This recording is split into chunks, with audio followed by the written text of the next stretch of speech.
Hi friends, ಎಲ್ಲರಿಗೂ ನಮಸ್ಕಾರ. ನಾನು ಮೋಹನ್ ಕುಮಾರ್. ನಿಮಗೆಲ್ಲರಿಗೂ ಸ್ಪರ್ಧಾ ಕರ್ನಾಟಕ ಯೂಟ್ಯೂಬ್ ಚಾನಲ್ಗೆ ಪ್ರೀತಿಯ ಸ್ವಾಗತ. ಡಿಯರ್ ಫ್ರೆಂಡ್ಸ್, ಈಗಾಗಲೇ ನಾನು ಟಿ ವಿಷಯಗಳಿಗೆ ಸಂಬಂಧಿಸಿದಂತೆ ಸೋಷಿಯಲ್ ಸೈನ್ಸ್ ಮತ್ತು ಸೈಕಾಲಜಿ ವಿಡಿಯೋಗಳನ್ನು ಮಾಡಿದ್ದೇನೆ. ಸೋಷಿಯಲ್ ಸೈನ್ಸಲ್ಲಿ ನಾನು ಈಗಾಗಲೇ 2023-22ರ ಒಂದು ವಿಡಿಯೋನ ಡಿಸ್ಕಸ್ ಮಾಡಿದ್ದೇನೆ.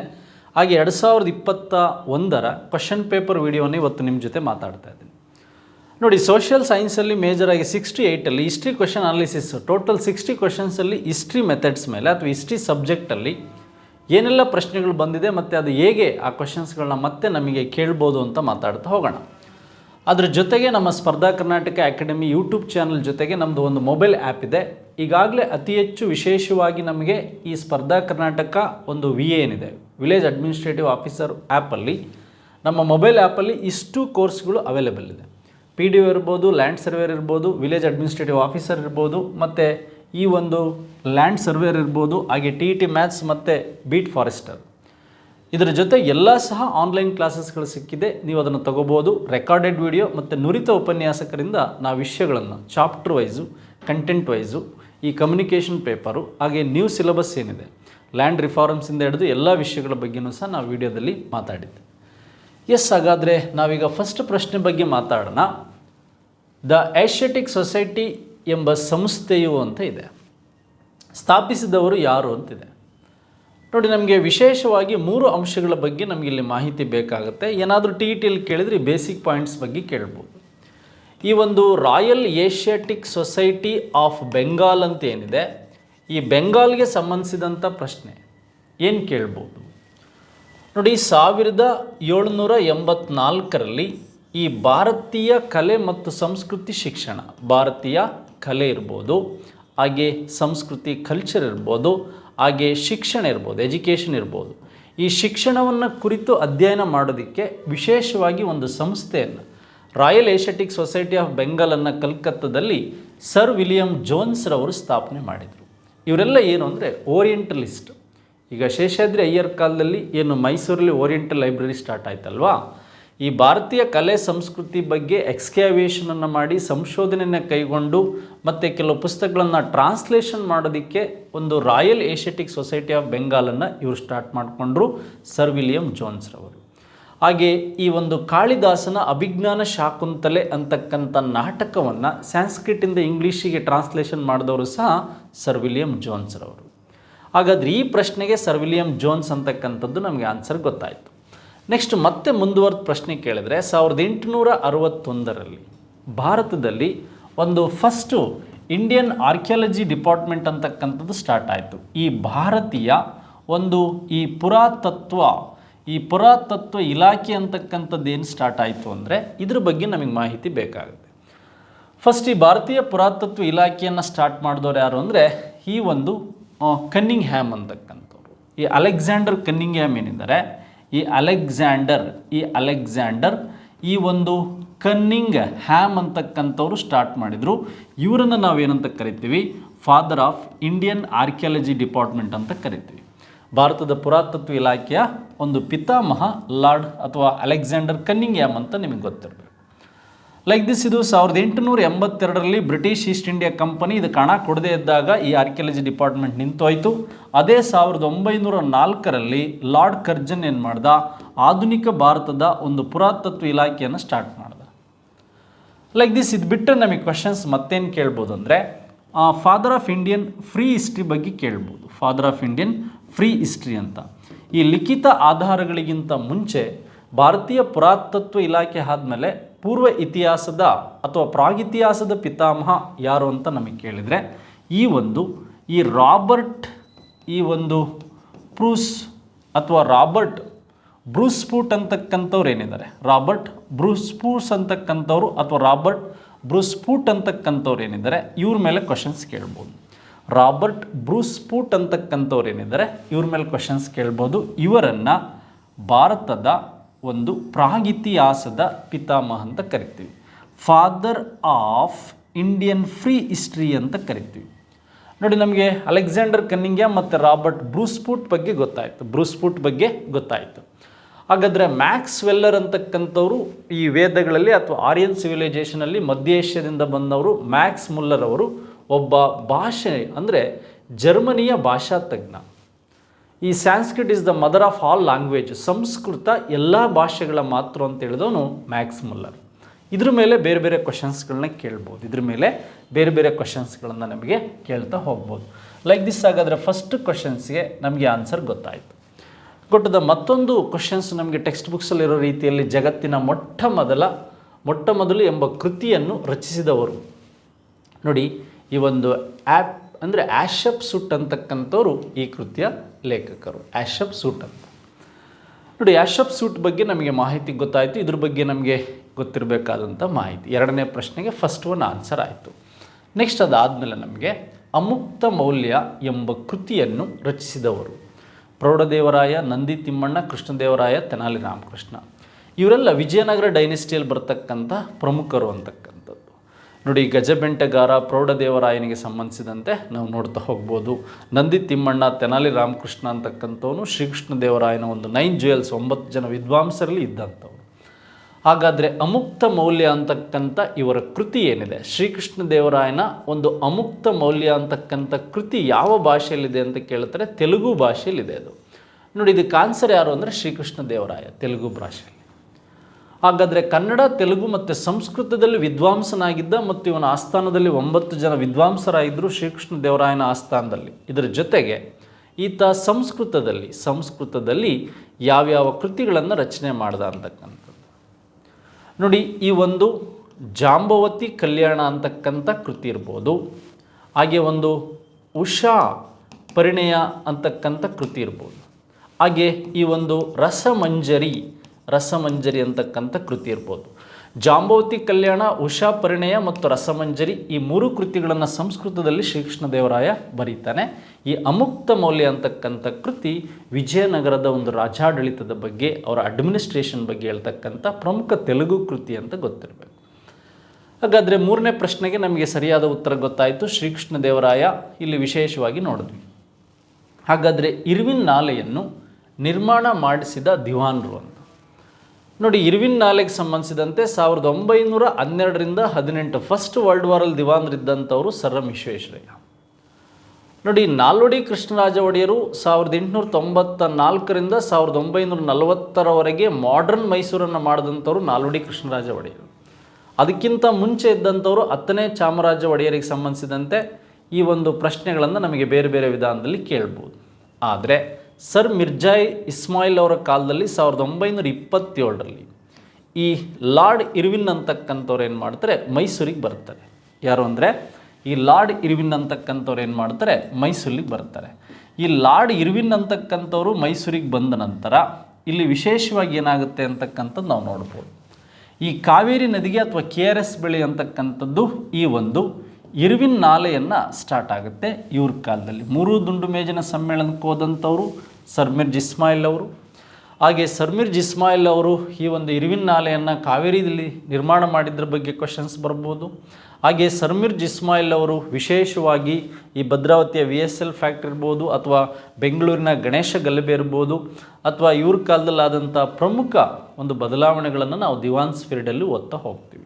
ಹಾಗಾದರೆ ಇರ್ವಿನ್ ನಾಲೆ ಅಂತಕ್ಕಂಥದ್ದು KRS ಬೆಳೆ ಕಾವೇರಿ ನದಿಗೆ ನಿರ್ಮಾಣ ಆಗಿದೆ. ಇರ್ವಿನ್ ಅಂತಕ್ಕಂಥವ್ರು ಭೇಟಿಯಾಗಿದ್ದರು. ಈ ಎಲ್ಲ ವಿಚಾರಗಳ ಬಗ್ಗೆ ಗೊತ್ತಿರಬೇಕು. 1931ರಲ್ಲಿ ಗಾಂಧೀಜಿ ಮತ್ತು ಇರ್ವಿನ್ ನಡುವೆ ಇರ್ವಿನ್ ಫ್ಯಾಕ್ಟ್ ಆಗಿದ್ರ ಬಗ್ಗೆಯೂ ನಿಮಗೆ ಮಾಹಿತಿ ಇರಬೇಕು. ಎಸ್, ಹಾಗಾದರೆ ಮುಂದಿನ ಪ್ರಶ್ನೆ, ವರ್ಧಮಾನ ಮಹಾವೀರನು ಜನಿಸಿದ ಸ್ಥಳ ಅಂತಕ್ಕಂಥದ್ದು. ನೋಡಿ, ಈಗ ನಮಗೆ ವಿಶೇಷವಾಗಿ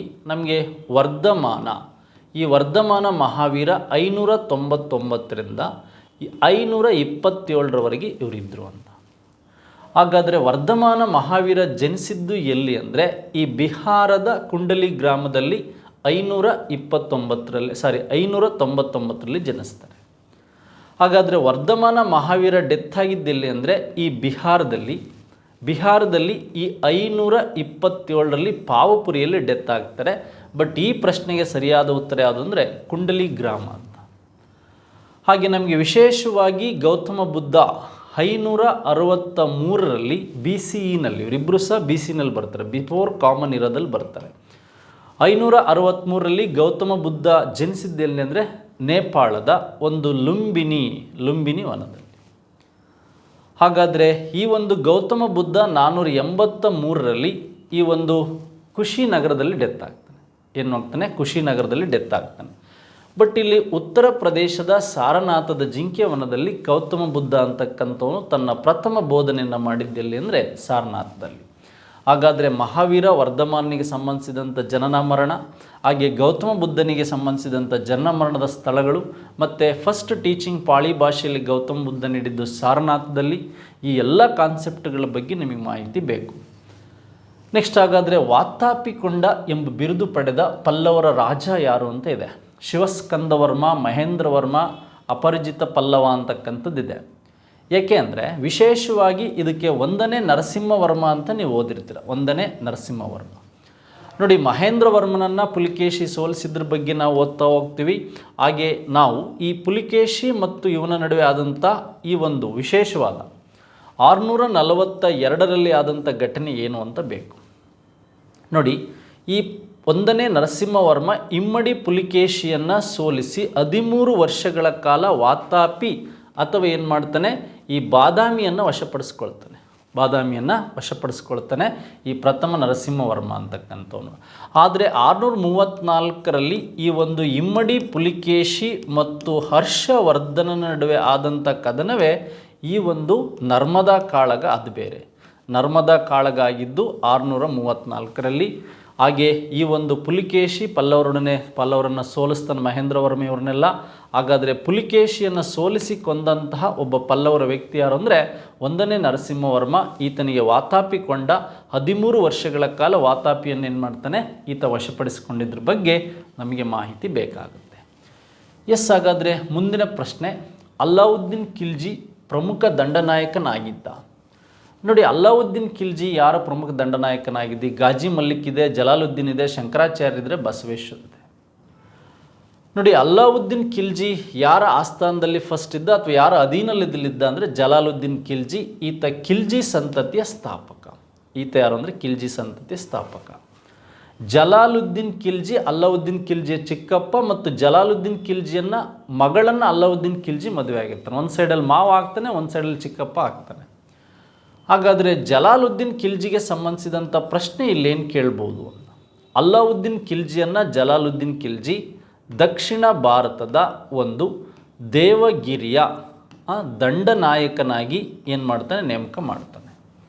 ಹಾಗಾದರೆ ನಮಗೆ ವಿಶೇಷವಾಗಿ ಇಲ್ಲಿ ಗೊತ್ತಾಗುತ್ತೆ, ದಕ್ಷಿಣ ಭಾರತದ ಮೇಲೆ ದಾಳಿ ಮಾಡಿದ ಮೊದಲ ದೆಹಲಿ ಸುಲ್ತಾನ ಯಾರು ಅಂದರೆ ಈ ಒಂದು ಅಲ್ಲಾವುದ್ದೀನ್ ಖಿಲ್ಜಿ.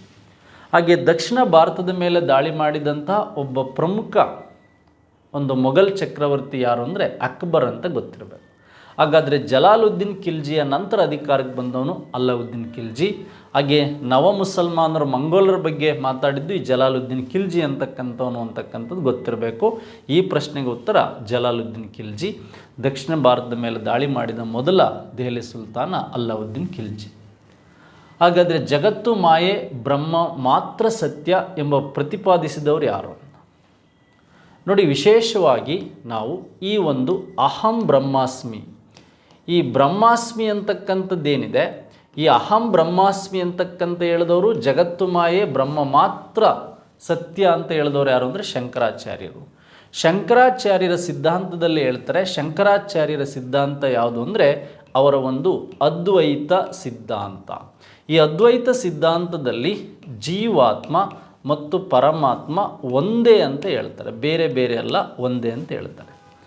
ಆದರೆ ಈ ಜೀವಾತ್ಮ ಪರಮಾತ್ಮ ಬೇರೆ ದ್ವೈತ ಸಿದ್ಧಾಂತ ಅಂತ ಹೇಳಿದವರು ಮಧ್ವಾಚಾರ್ಯರು. ಹಾಗೆ ನಿಮಗೆ ವಿಶೇಷವಾಗಿ ರಾಮಾನುಜಾಚಾರ್ಯರು, ಇವರು ವಿಶಿಷ್ಟಾದ್ವೈತ ಸಿದ್ಧಾಂತದ ಬಗ್ಗೆ ಹೇಳ್ತಾರೆ. ಇವರು ಶಕ್ತಿ ವಿಶಿಷ್ಟಾದ್ವೈತ ಸಿದ್ಧಾಂತದ ಬಗ್ಗೆ ಬಸವೇಶ್ವರ ಹೇಳ್ತಾರೆ. ಜಗತ್ತು ಮಾಯೆ ಬ್ರಹ್ಮ ಮಾತ್ರ ಸತ್ಯ ಅಂತ ಹೇಳಿದವರು ಯಾರು ಅಂದರೆ ಶಂಕರಾಚಾರ್ಯರು. ನೋಡಿ, ಹಾಗಾದರೆ ಮೇಜರಾಗಿ ನಮಗಿಲ್ಲಿ ಪಾಯಿಂಟ್ಗಳನ್ನು ಏನು ಕೇಳ್ಬೋದು? ದಾಮ್ ಎಂಬ ಹೊಸ ಬೆಳ್ಳಿಯ, ಮೋಸ್ಟ್ಲಿ ಇದೇನೋ ತಪ್ಪಾಗಿರ್ಬೋದು, ದಾಮ್ ಅಂತಕ್ಕಂಥದ್ದು ಅವನು ಈ ತಾಮ್ರದ ಅಂತ ಕೊಟ್ಟಿರ್ತಾನೆ, ತಾಮ್ರದ ನಾಣ್ಯ. ಆ್ಯಕ್ಚುಲಿ ಅದು ಬೆಳ್ಳಿ ಅಂತ ಪ್ರಿಂಟ್ ಆಗಿದೆ ನಿಮ್ಮ ಒಂದು ಕ್ವಶನ್ ಪೇಪರಲ್ಲಿ. ಜಾರಿಗೆ ತಂದವರು ಯಾರು ಅಂತಕ್ಕಂಥದ್ದು ಔರಂಗಜೇಬ್, ಶಹಜಾನ್ ಮತ್ತು ಅಕ್ಬರ್ಗೆ ಸಂಬಂಧಿಸಿದಂತೆ ಶೇರ್ ಶಾ ಸೂರಿಗೆ ಸಂಬಂಧಿಸಿದಂಥ ಪ್ರಶ್ನೆ ಕೇಳ್ಬೋದು. ನೋಡಿ, ನಮಗೆ 3 ಪ್ರಶ್ನೆಗಳನ್ನು ಚೆನ್ನಾಗಿ ನೆನ್ಪಿಟ್ಕೋಬೇಕು.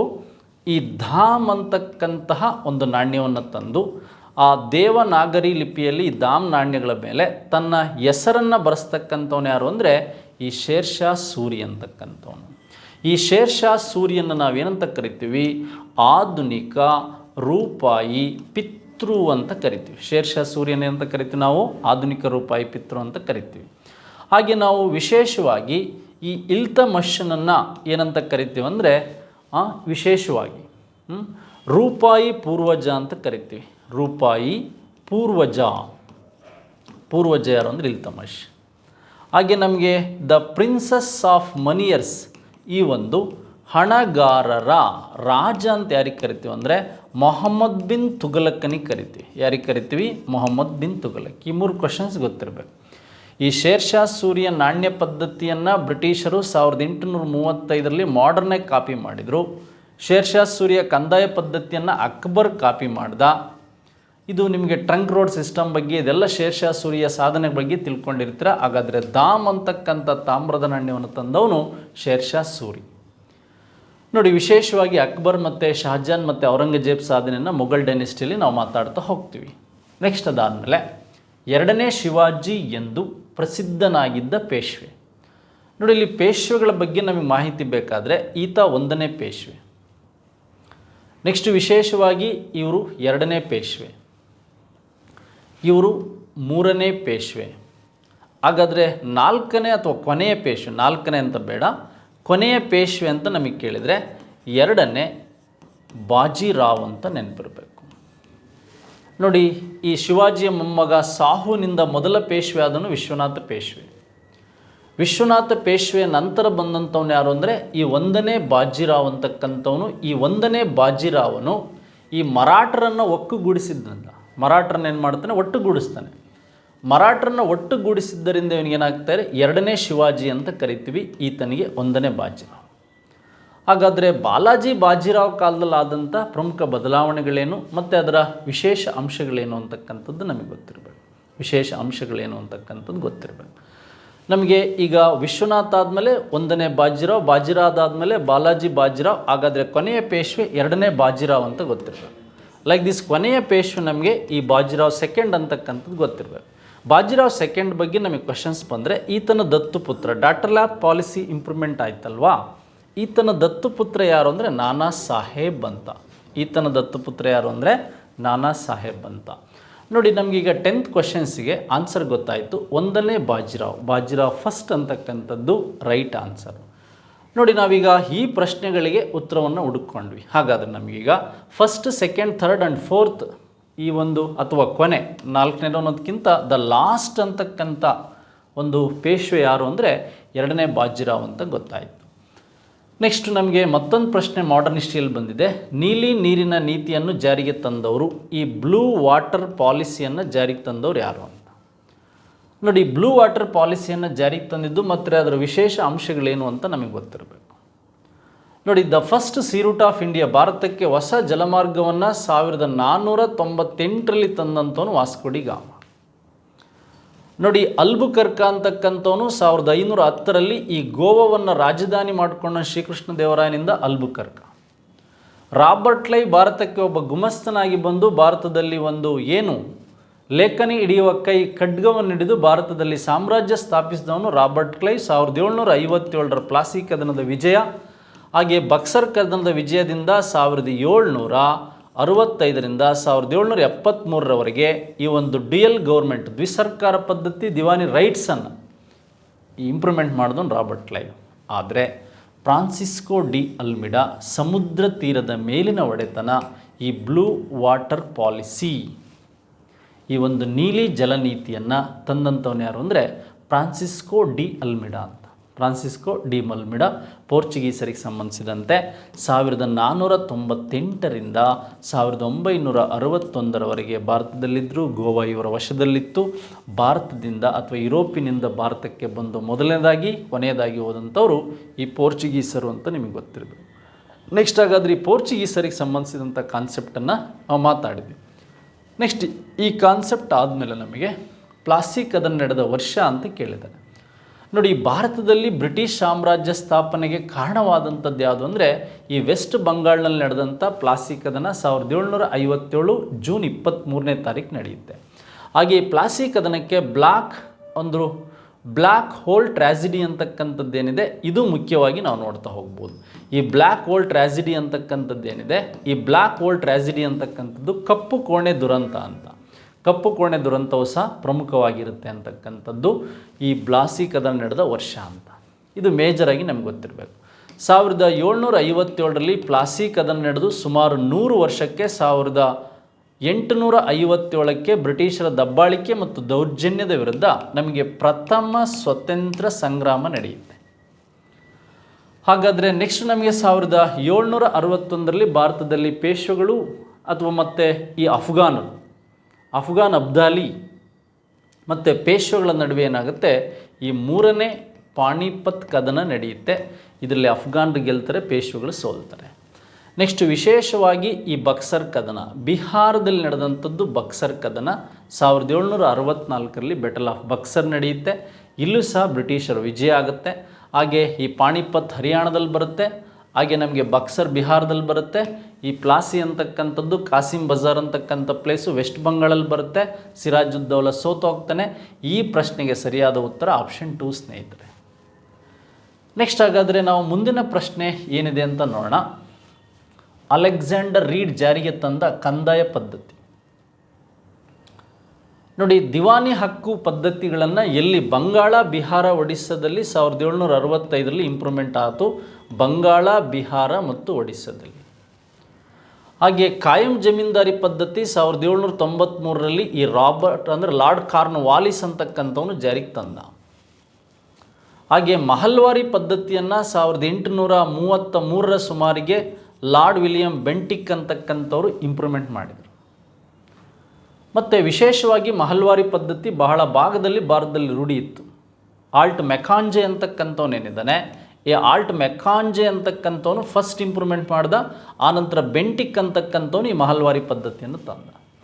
ಆದರೆ ಭಾರತದಲ್ಲಿ ನೋ ಮೀಡಿಯೇಟರ್ ರೈತವಾರಿ ಪದ್ಧತಿಯನ್ನು ಫಸ್ಟ್, ಈ ರೈತವಾರಿ ಪದ್ಧತಿಗೆ ನೀಲ ನಕಾಶೆಯನ್ನು ಒಂದು ಬ್ಲೂ ಪ್ರಿಂಟನ್ನು ಹಾಕಿದಂಥ ಯಾರು ಅಂದರೆ ಈ ಅಲೆಕ್ಸಾಂಡರ್ ರೀಡ್ ಅಂತ. ಈ ಅಲೆಕ್ಸಾಂಡರ್ ರೀಡ್ ಆದಮೇಲೆ ಈ ಒಂದು ಸರ್ ಥಾಮಸ್ ಮೊಂಡ್ರೋ ಏನು ಮಾಡ್ತಾನೆ, ಇದನ್ನು ಮದ್ರಾಸಿನ ಒಂದು ಸೇಲಂ ಜಿಲ್ಲೆಯಲ್ಲಿ ಜಾರಿಗೆ ತರ್ತಾನೆ. ಜಾರಿಗೆ ತರ್ತಾನೆ. ಫಸ್ಟ್ ಹಾಗಾದರೆ ಇದಕ್ಕೆ ಒಂದು ಬ್ಲೂ ಪ್ರಿಂಟ್ ಆಗ್ತಾನೆ ಯಾರು ಅಂದರೆ ಈ ಅಲೆಕ್ಸಾಂಡರ್ ರೀಡ್ ಅಂತ. ಹಾಗಾದರೆ ರೈತವಾರಿ ಪದ್ಧತಿಯಲ್ಲಿ ಯಾವುದೇ ಮಧ್ಯವರ್ತಿ ಮೀಡಿಯೇಟರ್ಸ್ ಇರಲಿಲ್ಲ. ರೈತರೇ ನೇರವಾಗಿ ಬ್ರಿಟಿಷ್ ಈಸ್ಟ್ ಇಂಡಿಯಾ ಕಂಪನಿಗೆ ಏನು ಮಾಡ್ತಾಯಿದ್ರು, ಕಂದಾಯವನ್ನು ನೀಡ್ತಾಯಿದ್ರು. ನೋಡಿ, ಹಾಗಾದರೆ ನಮ್ಗೆ ಇಷ್ಟು ಅಂಶಗಳ ಬಗ್ಗೆ ಮಾಹಿತಿ ಗೊತ್ತಾಯ್ತು. ದಿವಾನಿ ಹಕ್ಕಾಗಂಥದ್ದು, ರೈತವಾರಿ ಕಾಯಂ ಜಮೀನ್ದಾರಿ ಪದ್ಧತಿ ಮತ್ತು ಮಹಲ್ವಾರಿ ಪದ್ಧತಿ. ಇದು ಬಂಗಾಳದ ಹೌದ್ನಲ್ಲಿ ಇಂಪ್ರೂವ್ಮೆಂಟ್ ಆಗುತ್ತೆ. ಇದು ಬಂಗಾಳದಲ್ಲಿ ಫಸ್ಟ್ ಇಂಪ್ರೂವ್ಮೆಂಟ್ ಆಗುತ್ತೆ. ಇದು ಬಂಗಾಳದಲ್ಲಾಗುತ್ತೆ. ಇದು ಸೌತ್ ಇಂಡಿಯಾದ ಮಡ್ರಾಸಲ್ಲಿ ಆಗುತ್ತೆ. ದತ್ತು ಮಕ್ಕಳಿಗೆ ಹಕ್ಕಿಲ್ಲ ನೀತಿ ಮಾತ್ರ ಮಹಾರಾಷ್ಟ್ರದ ಸತಾರದಲ್ಲಿ ಆಗುತ್ತೆ. ಹಾಗಾದರೆ ಪ್ರಾರ್ಥನಾ ಸಮಾಜದ ಸ್ಥಾಪಕರು. ನೋಡಿ, 1867ರಲ್ಲಿ ಪ್ರಾರ್ಥನಾ ಸಮಾಜವನ್ನು ಸ್ಟಾರ್ಟ್ ಮಾಡಿದವರು ಯಾರು ಅಂದರೆ ಆತ್ಮರಾಮ್ ಪಾಂಡುರಾವ್. ಸ್ತ್ರೀ ಶಿಕ್ಷಣ, ವಿಧವಾ ಪುನರ್ವಿವಾಹ, ದಲಿತರ ಉದ್ಧಾರಕ್ಕಾಗಿ ಇದನ್ನು ಸ್ಟಾರ್ಟ್ ಮಾಡಿದರು. ಎಲ್ಲಿ ಅಂದರೆ ಬಾಂಬೆಯಲ್ಲಿ. ದಯಾನಂದ ಸರಸ್ವತಿಯವರು 1875ರಲ್ಲಿ ಸ್ಟಾರ್ಟ್ ಮಾಡಿದಂತಹ ಮೇಜರ್ ಇನ್ಸ್ಟಿಟ್ಯೂಷನ್ ಯಾವುದು ಅಂದರೆ ಆರ್ಯ ಸೊಸೈಟಿ, ಆರ್ಯ ಸಮಾಜ. ರಾಜಾರಾಮ್ ಮೋಹನ್ ರಾಯ್ 1815 ಮತ್ತು 1828ರಲ್ಲಿ ಸ್ಟಾರ್ಟ್ ಮಾಡಿದ್ದು ಒಂದು ಬ್ರಹ್ಮ ಸಮಾಜ, ಇನ್ನೊಂದು ಆತ್ಮೀಯ ಸಭಾ. ಅದೇ ಮಹಾತ್ಮ ಜ್ಯೋತಿಬಾ ಫುಲೆ, ಮಹಾರಾಷ್ಟ್ರದ ಮಹಾತ್ಮ, ಒಬ್ಬ ದಲಿತ. ಯೂನಿವರ್ಸಲ್ ಮತ್ತು ಕಂಪಲ್ಸರಿ ಆ್ಯಂಡ್ ವಿಶೇಷವಾಗಿ ಸಾರ್ವತ್ರಿಕ ಉಚಿತ ಕಡ್ಡಾಯ ಶಿಕ್ಷಣದ ಬಗ್ಗೆ, universal compulsory and free education ಬಗ್ಗೆ ಮಾತಾಡಿದಂಥ ಇವರು 1873ರಲ್ಲಿ ಇವರೇನು ಮಾಡ್ತಾರೆ, ಈ ಸತ್ಯ ಶೋಧಕ ಸಮಾಜವನ್ನು ಜಾರಿಗೆ ತರ್ತಾರೆ. ಹಾಗಾದರೆ ಈ 14ನೇ ಪ್ರಶ್ನೆಗೆ ರೈಟ್ ಆನ್ಸರ್ ಆತ್ಮರಾಮ್ ಪಾಂಡುರಂಗ. ನೆಕ್ಸ್ಟ್ ಅದಾದಮೇಲೆ ರಾಜ್ಯಶಾಸ್ತ್ರದ ಪಿತಾಮಹ ಸಾಕ್ರಟೀಸ್, ಪ್ಲೇಟೋ ಮತ್ತು ಅರಿಸ್ಟಾಟಲ್ ಮತ್ತು ಆ್ಯಡಮ್ ಸ್ಮಿತ್. ನಮಗೆ ವಿಶೇಷವಾಗಿ ನಿಮಗೆ ಗೊತ್ತಿದೆ ಅರಿಸ್ಟಾಟಲ್. ನೋಡಿ, ಈತನನ್ನು ಫಾದರ್ ಆಫ್ ಪೊಲಿಟಿಕಲ್ ಸೈನ್ಸ್ ಅಂತ ಕರಿತೀವಿ, ಫಾದರ್ ಆಫ್ ಬಯೋಲಜಿ ಅಂತ ಕರಿತೀವಿ,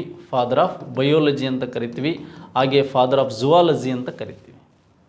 ಹಾಗೆ ಅರಿಸ್ಟಾಟಲ್ ಅವರ ಗುರುಗಳು ಪ್ಲೇಟೋನ ಗುರುಗಳು ಸಾಕ್ರಟೀಸ್. ಅರಿಸ್ಟಾಟಲ್ನ ಶಿಷ್ಯ ಯಾರು ಅಂದರೆ ಅಲೆಕ್ಸಾಂಡರ್.